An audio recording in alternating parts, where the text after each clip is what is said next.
ஒருமுறை திருடன் ஒருவன் சிம்மபுரி நாட்டு மன்னரின் அரண்மனைக்குள் திருடுவதற்காக சென்றான். அந்த சமயம் அரசர் தமது குலகுருவுடன் ஏதோ பேசிக் கொண்டிருந்ததை கண்டான். மறைவாக ஒளிந்திருந்து அவர்கள் என்ன பேசுகிறார்கள் என்று அவன் கேட்டான். அரசன் குலகுருவை பார்த்து, குருவே, நீண்ட நாட்களாக எனது மகளுக்கு திருமணம் ஆகாமல் இருப்பது எனக்கு மிகுந்த மனவேதனை தருகிறது. உடனே குலகுரு அரசனை பார்த்து, அரசே, கவலைப்படாதே. பொழுது விடிந்ததும் நம் ஊரின் எல்லையில் உள்ள நதிக்கரைக்கு உன் காவலர்களை அனுப்பு. அங்கு பல துறவிகள் தவம் செய்து வருகிறார்கள். அவர்கள் பாவம் ஏதும் செய்யாத மிகவும் நல்லவர்கள். அவர்களில் ஒருவர்தான் உன் மகளுக்கு ஏற்ற கணவர். மறைவிலிருந்து இதை கேட்டுக்கொண்டிருந்த திருடனுக்கு ஓர் எண்ணம் தோன்றியது. நான் போய் நதிக்கரையில் துறவி போல் அமர்ந்து கொண்டாள். காவலர்கள் என்னை அரசனிடம் அழைத்துச் செல்வார்கள். அரசனும் தன் குலகுரு சொன்னபடியே அவருடைய மகளை எனக்கு திருமணம் செய்து கொடுத்து விடுவார். நான் அரசனின் மாப்பிள்ளையாகி விடுவேன்.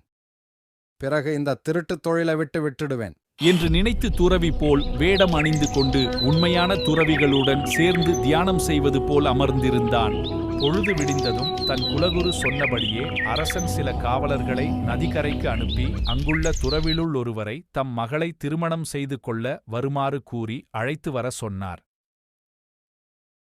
காவலர்களும் அரசனின் ஆணைப்படி நதிக்கரைக்கு சென்று அங்கிருந்த துறவிகளிடம் அரசர் தம் மகளை மணந்து கொள்ள அழைத்து வருமாறு கூறியதாக ஒவ்வொருவரிடம் கூறினார்கள். அனைத்து ஆசிகளையும் துறந்து இறைவனடி சேர்வதற்காக தவம் புரியும் அந்த துறவிகள் காவலர்களின் கோரிக்கையை ஏற்றுக்கொள்ளவில்லை. காவலர்கள் இறுதியில் துறவி வேடமணிந்திருந்த திருடனிடம் வந்து, சுவாமி, நீங்கள்தான் அருள் புரிய வேண்டும். எங்கள் அரசர் தமது மகளை இங்கிருக்கும் துறவிகளுள் ஒருவருக்கு திருமணம் செய்து கொடுக்க முடிவெடுத்துள்ளார். நாங்கள் இங்கிருக்கும் துறவிகள் அனைவரிடம் கேட்டுவிட்டோம். ஒருவரும் வருவதாக தெரியவில்லை. தாங்கள் ஆவது அருள் கூர்ந்து எங்களுடன் வந்து எங்கள் இளவரசியை திருமணம் செய்து கொள்ள வேண்டும் என்றனர். இதை கேட்ட துறவி வேடத்திலிருந்து திருடன் சற்றும் நேரம் சிந்தித்தான். இங்குள்ள அனைத்து துறவிகளும் உண்மையான துறவிகள், நல்லவர்கள். அதனால்தான் இவர்களுடைய வேண்டுகோளை அவர்கள் ஏற்கவில்லை. நாம் உடனே ஒப்புக்கொண்டால் நம்மீது மன்னர் சந்தேகப்படுவார் என்று மனதில் நினைத்தான். இச்சமயத்தில் நாமும் உண்மை துறவிகளைப் போல இருக்க வேண்டும் என்று எண்ணியவனாய் அமைதியாக இருந்தான். காவலர் வெகுநேரம் கெஞ்சியும் கேட்டும் துறவி வேடத்திலிருந்து திருடன் ஒன்றும் கூறாமலேயே மௌனமாக இருந்தான். பின்னர் காவலர்கள் அரண்மனைக்கு திரும்பி சென்று அரசனை பார்த்து, அரசே, நதிக்கரையில் தவம் செய்யும் துறவிகள் எல்லோரிடமும் தாங்கள் கூறியதை சொன்னோம். ஒருவர் கூட எங்களின் கோரிக்கையை ஏற்றுக்கொள்ளவில்லை. தனியாக உட்கார்ந்திருக்கும் ஒரு துறவி மட்டும் ஒன்றும் கூறாமல் மௌனமாக இருக்கிறார். ஒருவேளை தாங்கள் நேரடியாக சென்று அழைத்தால் அவர் வருவார்.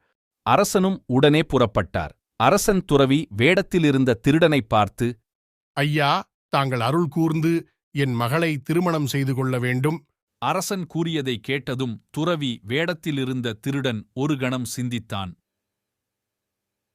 இந்த நிலையில் உண்மையான துறவி என்ன பதில் கூறுவார் என்று நினைத்துப் பார்த்தான். உண்மையான துறவி ஒன்றும் கூறாமல் மௌனமாக இருப்பார் என்பதை அறிந்தான். அவனும் அவ்வாறே மௌனமாக இருந்தான். அரசன் தன்னாட்டில் பாதியை அவனுக்கு அளிப்பதாகவும் தன் மகளை மணந்து கொள்ளுமாறும் வேண்டினான். அப்பொழுதும் திருடன் உண்மையான துறவி போல் மௌனமாகவே இருந்தான். முடிவில் அரசன், சுவாமி, என் மகளை தங்களுக்கு தருவதுடன் என் நாடு முழுவதையும் உங்களுக்கு தருவதாக கூறியும் தாங்கள் என்னுடன் வர சம்மதிக்காமல் இருப்பதிலிருந்து தாங்களே உண்மையான நல்ல துறவி என்று கண்டுகொண்டேன். தங்களைப் போன்ற ஒருவரை நான் இல்லற வாழ்க்கைக்கு அழைத்ததே பெரும் பாவம் எனக் கூறியபடி துறவி வேடத்திலிருந்த திருடனிடம் காலில் விழுந்து அரசர் வணங்கினார். இதைக் கண்ட துறவி வேடத்திலிருந்து திருடன் ஆழமாக சிந்திக்கத் தொடங்கினான். நாம் உண்மையான நல்ல துறவி இல்லை, நல்லவர்கள் போல் வேஷம் போட்டுக் கொண்டிருக்கிறோம். இந்த வேஷத்திற்கு இவ்வளவு மதிப்பு கிடைக்கிறது என்றால் உண்மையான நல்ல துறவியாக நாம் ஆகிவிட்டால் இதைவிட மிகப் பெரிய அளவில் மதிப்பும் மரியாதையும் கிடைக்கும் அல்லவா?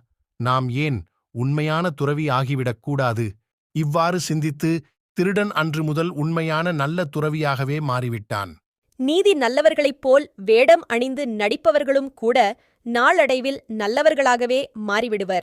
உண்மையிலேயே நாம் நல்லவர்களாக இருந்துவிட்டால் நமக்கு கூடுதல் மதிப்புதானே. எனவே நாம் நல்லவர்களாக இருப்போம்.